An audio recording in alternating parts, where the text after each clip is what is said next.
গত বছর অগাস্টে প্রকাশ্যে এসেছিল অন্য কাপুর অভিনীত হাম দো হামারে বারা সিনেমাটির পোস্টার ও নাম ঘোষণার পর থেকে সিনেমাটি নিয়ে বেঁধেছিল বিতর্ক। সম্প্রতি এই নাম নিয়ে সেন্সর বোর্ডের আপত্তির কথা জানা যায়। আবার সেই হাম দো হামারে বারা সিনেমার নাম পরিবর্তন করে রাখা হয়েছে হামারে বারা। 7 জুন মুক্তি পেয়েছে সিনেমাটি। 100% কপার কন্ডেন্সারে তৈরি ভিশন ফ্রিজ, তাই গুণে মানে অটুট থাকে বছরের পর বছর। হাম দো হামারে বারা সিনেমাটি মুক্তির আগে থেকেই ছিল বিতর্কে ঘেরা। অবশেষে 7 জুন শুক্রবার মুক্তি পায় সিনেমাটি। পোস্টার প্রকাশের পর থেকেই বিতর্কে জড়িয়ে পড়ে এটি। দুদিন আগেও বোম্বে হাইকোর্ট সিনেমাটি মুক্তির উপরে জারি করেছিল নিষেধাজ্ঞা।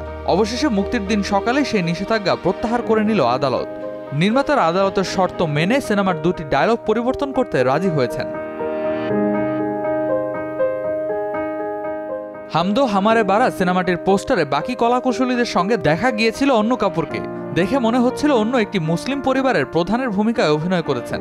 সোশ্যাল মিডিয়ায় ব্যবহারকারীদের এক অংশ সিনেমাটির পোস্টারটিকে নির্লজ্জ ইসলামোফোবিয়া এবং জনসংখ্যার বিশ্লেষণের কারণ হিসেবে মুসলিমদের চিত্রায়িত করার জন্য দোষী সাব্যস্ত করে। যদিও সিনেমাটির পরিচালক কমল চন্দ্রের দাবি, অন্য কাপুরের সিনেমার পোস্টারটি মোটেও আপত্তিকর নয়।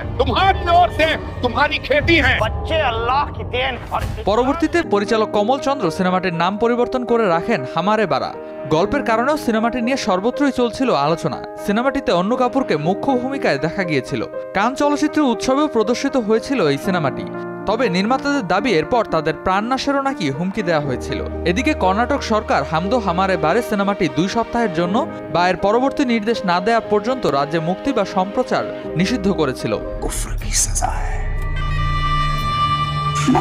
কর্ণাটক সরকারের অভিযোগ, হামারে বারা মুক্তি রাজ্যে সাম্প্রদায়িক উত্তেজনা তৈরি করবে। বেশ কয়েকটি সংখ্যালঘু সংগঠন এবং প্রতিনিধিদের অনুরোধ বিবেচনা করে এবং ট্রেলারটি দেখার পরে কর্তৃপক্ষ এই সিদ্ধান্ত নিয়েছিল।